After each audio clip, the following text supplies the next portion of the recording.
any year under the previous Conservative. Thank you, Mr Speaker. Labour's Strategic Defence Review had 3 co-authors. I'd like to ask the Minister a question about each of them in turn. Does he agree with Dr Fiona Hill that there is a bizarre lack of urgency in government defence planning? Does he agree with General Sir Richard Barrons, a co-author of the SDR, that there is an enormous gap between where we have to be to keep the country safe and where we actually are?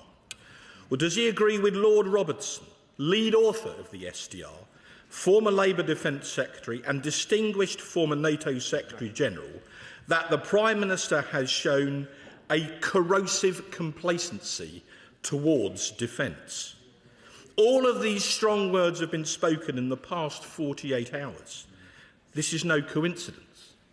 The authors obviously understand the principles of combined arms manoeuvre. The truth is, Labour's rhetoric on defence simply does not match the financial reality. We know that in the last financial year, the MOD was forced to make £2.6 billion of crippling in-year cuts.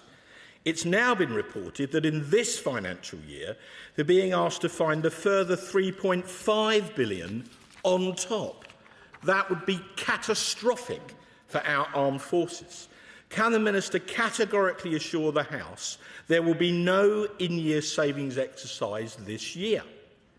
Finally, Labour's SDR published last June promised us a comprehensive 10-year defence investment plan, which is still nowhere to be seen.